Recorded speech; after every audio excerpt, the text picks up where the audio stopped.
Well, guys, we are here. It is Microsoft Flight Simulator 2024. I also didn't believe this would happen. It's been a rough start, and now we're inside a building, so we'll go outside and actually be outside our plane for now. This is the... Oh, hello. As the world doesn't want to behave itself, because I think I have to turn off my head tracking. It is too bright outside. I'd normally be recording in the dark at night, which is my usual thing, but not working great today, given that this is my first chance to really get in here. I configured some controls last night, and I've been trying to do my best in terms of getting this tested and getting everything working. It has been a mission, a real mission, because there have been huge server outages, and I could sit here and I could join the hundreds of people, thousands of people who are just nicely slagging off Asobo and, you know, making this into a point-scoring exercise. We expected it to be rough, not this rough, admittedly, but we expected it to be rough, and it was. It'll get better. I have no doubt it will get better. And we'll have our sim. There we go. Make sure that's good. So, of course, all the walk-around features here are super cool.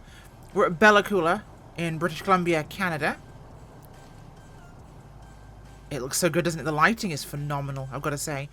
I'm still working on tweaking the graphics settings to get everything to look right. And there's going to be still some glitching and derping occasionally.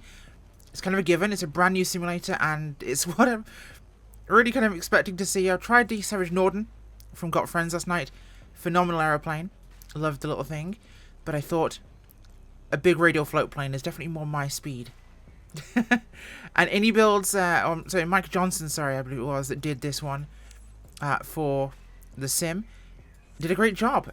It is a beautiful plane, well made. And absolutely gorgeous to look at. Where's the front gear? Here we go. This walk-around feature, I must say, is unique. I'm not going to do it for every flight. I think no one is. Let's crouch down and get in there. There we go. I think that's most things. I've got the pitot covers off. I think we did, in fact, do it. Where is it? I know I pulled them. There we go. They're off. So let's get aboard the Albatross, shall we? And yes, that's the nose position. If you want to get a view from there. I'm looking forward to seeing some liveries. There's still some, obviously, some graphic stuff that's me kind of working out what my settings are. Obviously, that's more of an LOD thing or a mapping issue. I just need to basically work out what to set things to. Because right now I'm still working it out like you guys are in many cases. So there's a lot still going on with that. Here's the Albatross. Actually kind of gorgeous. We've got our roof panels here we can open up. We can stick our heads out, which is, of course, fun. Can't pull it fully out, unfortunately, because it's still technically inside the cockpit and the camera's restricted. Which is a small downside. But let's get this beast going, shall we? So, up here. Oh, wow, everything's blurry right now. This is most like a technical thing, because I had this loaded in last night and it was fine. So that wasn't an issue. So we've got our tanks selected. Good job I know what's what, isn't it? Because right now things aren't showing up, which is just weird. Is this going to be a normal thing? I don't think it is. I think the architecture of the servers has been a stress that they weren't expecting, and you can see even the dropping the resolution on this. Even though I've actually had this installed and loaded, so that's a new one for me. And like I said, I'm not an apologist. I have no reason to. I'm not being paid. But I'm a realist. So I know we're going to have issues. I think we all anticipated issues. That's set to on. Fantastic. Right, so let's give her a buzz, shall we?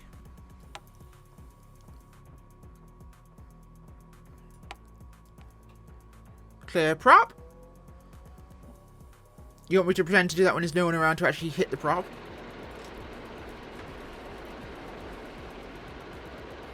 There's left going. 1 and 2 and 3 and clear prop. You already know it, one's already turning. So I think beyond that first while, we're not going to see any of these issues. I don't think we'll see any of them because it will get things sorted out. They'll smooth out the architecture. Everything will work as it's intended to. I won't have head tracking on for this first flight because middle of the daytime. And it does not want to behave. Now, you have in your controls, and I'll show that now, a couple of cool options here. Now, things can look pretty complicated in controls, and they are.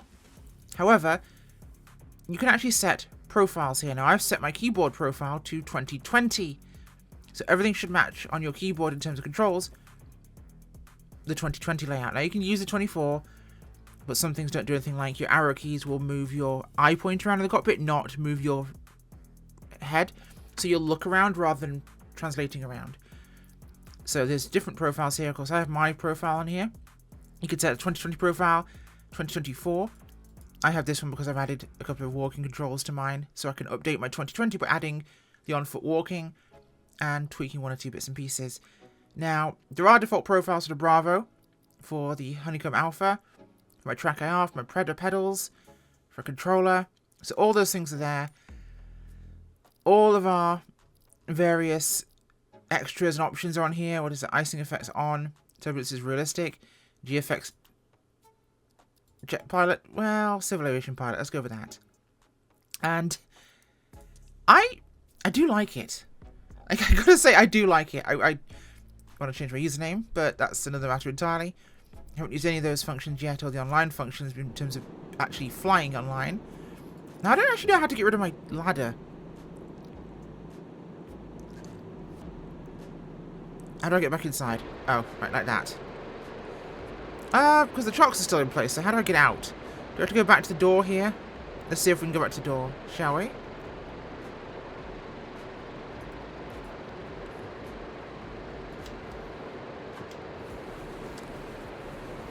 Oh, so you can actually open the door separately from exiting.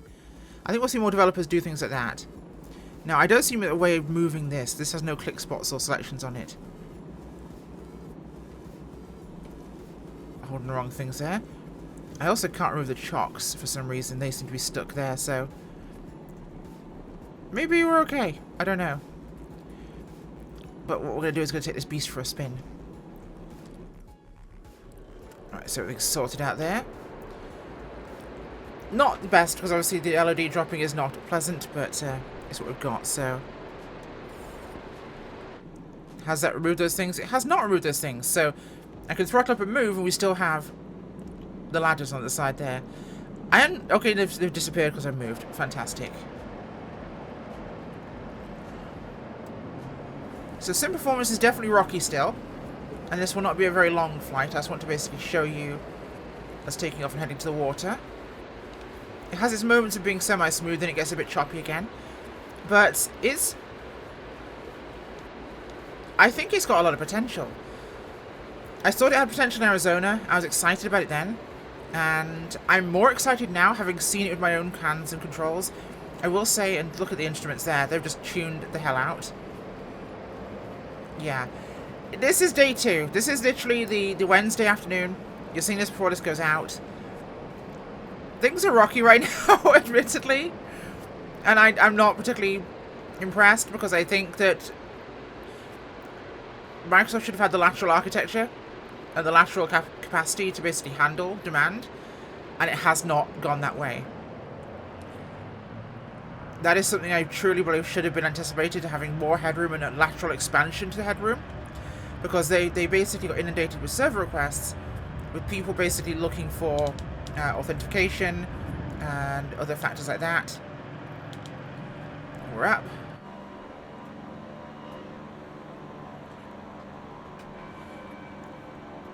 Put this down just so you can see the animation again. I love the Albatross. In terms of seaplanes, it's a fantastic one. I like the Mallard too, and the Goose, but the Albatross is a good plane. There we are.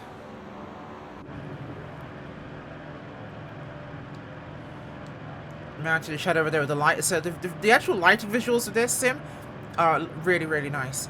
We're getting some change here as we get out the layer there. That was a bit sharp, but yeah, it needs... Architecture should not have been their problem. It should have been anticipated, and I'll be the first to say that that's what I expected to be different. Is that going to be a problem in a week or two? No. If you're thinking of getting this sim, I would not buy it today, but I'd buy it tomorrow, metaphorically speaking. So trim here, by the way, is the actual knob there. And I will say, by default, my Honeycomb's trim wheel is actually responding properly. I need to map it on my yoke as well, but for now I actually have a working trim wheel that's responding in reasonable time to my requests of it. The lake's just beyond us here, so we'll set up for an approach. Graphically, it depends. The world is potentially pretty, or very pretty, and it certainly looks decent. There are areas where I think it could be better. But, well, again, we're seeing very, very much day one stuff. Day one should be good. I agree. Day one should be a lot better than this. And that's true. It should. And, I genuinely think the ball's been dropped somewhere. And us content creators are playing catch up to an extent because we had access from the same time you guys did. So all of us got access at the same time on launch. So this is why you saw loads of streams yesterday with the you saw loads of streams yesterday with just the login queue or the 97% stuck meme. Because that's all we had. That is all we had access to. So no one had their stuff set up, no one had their stuff loaded in. Not that actually having it preloaded would have saved us from the login screen. That was affecting everyone. Quality is dropping down here as people are waking up in America and the server's starting to get hit. It's about 2 o'clock, 2:45 in the afternoon UK time for me. So things are starting to look rather potato. Now, this isn't a matter of my internet. This is not a matter of my graphics capabilities. This is a matter of the server not getting the requests. They will expand and they will accommodate. They have the architecture. They clearly had not dedicated enough to it. And it's definitely cost him. Now, landing on this water with it being so graphically derpy is going to be interesting, especially as we transition to the light here after the shadow. And it's very flat. Keep my nose. Glass water approach. Glassy water approach. There we go. Holding the nose. There we go. Turns out using a glassy water approach is effective, and my god, this is actually behaving like a seaplane. I love this. This is great. Whew, okay. Not bad. Let's try and take off, shall we? And then we'll go try something a little bit different. Yeah, I'm hoping this these graphics will improve. They should, they will. Alright, hold the nose here. Get the tip floats out. Let the nose back in. Step. Oh, this is lovely. This is really lovely. Okay. Flight physics-wise, this is really nice. This... I could see myself spending a lot of time in this. And this plane has two options for the cockpit. You can run with G1000s in here. Or glass cockpit in here, sorry. It might be G3Xs, I'm not sure. But you can run with the glass cockpit version. And you can run with the steam gauges, with modern accoutrements here. So this is not a vintage, you know, full 1950s aircraft. This is a totally flyable today aircraft. And what is this? Oh, graphical derp. Oh, it's just a triangular terrain. Fair enough. Well, as it feels like I'm flying FSX a little bit again, we'll go try something else. So we're in the menu because I tried to load into a new flight and it decided it gave up. It didn't want to try and load anything else again. Because, yeah, it's struggling. It really is struggling. But I'm positive for the future. Because whilst things are very... They're new, and some things can seem... If we say, what is the word I want to use here? Unintuitive, perhaps? I do like some of the features. You know, if we go into the configuration for this aircraft, I can see in here the glass cockpit version, the regular cockpit version. I can change liveries. I don't like that. I don't like buying more liveries. This feels very commercialized. I mean, obviously it's a commercial product, but it feels... Let's see, oh! Okay, so the retro version has the Coast Guard and the other version, and we have the rather glossy versions on the one with the glass. Interesting. Okay. It's not loading them because the servers are presently on fire. But I digress. One thing I've not worked out how to change yet is I have aircraft in here that I haven't installed. Demios's MiG-3. I have Demios's Tiger. DC's Phantom. These are all aircraft I uninstalled in FS 2020 and don't have installed, but I own them. And I don't think they're ready for release. At least in theory. But they're all here. Like, I haven't got a choice to uninstall these that I can find yet.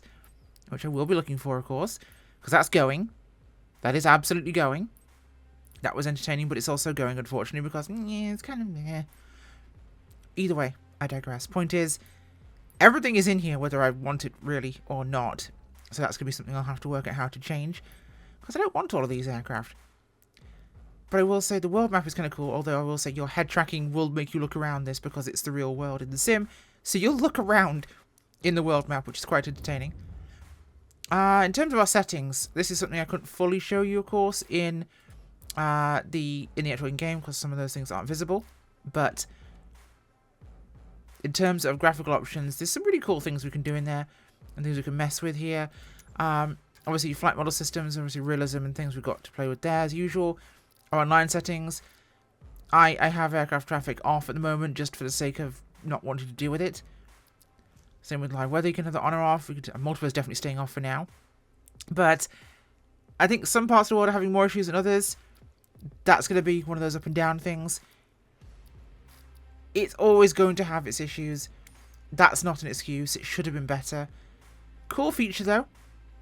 I can set aircraft per plane, or I can set it generally and globally, and I can set them into other profiles. So I can have, if I, for example, have a 4-engine aircraft, I have that set up to use 4 throttles, and a 2-engine aircraft with 2, so I can have throttle proper mixture on my Albatross. But if I fly a 4-engine prop, like, for example, if PMDG bring the DC-6 over, I can have that pre-configured to have 4 throttles, a single prop for all 4, and a single mixture for all 4. And that way I can have my 6 controls levers do different things without having to change between profiles globally. They're set per aircraft, and I can simply select, 2-engine, single-engine, 3-engine, 4-engine on profiles I have set up, for example.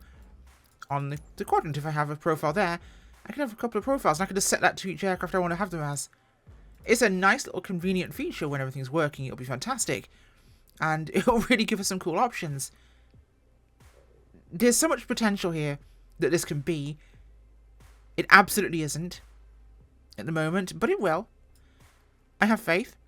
And it's a little frustrating, obviously, being a content creator, wanting to put something out, wanting to show you guys all the exciting things I got to see in Arizona properly, getting to really kind of experience this in myself as a player, but also just to kind of really drag you guys into this exciting new world that it could be. Because it so has the potential to be these things. It has so much amazing capability that I really want to kind of show off and play with and do cool things with, but we're all being hobbled right now by server capabilities. This will not last.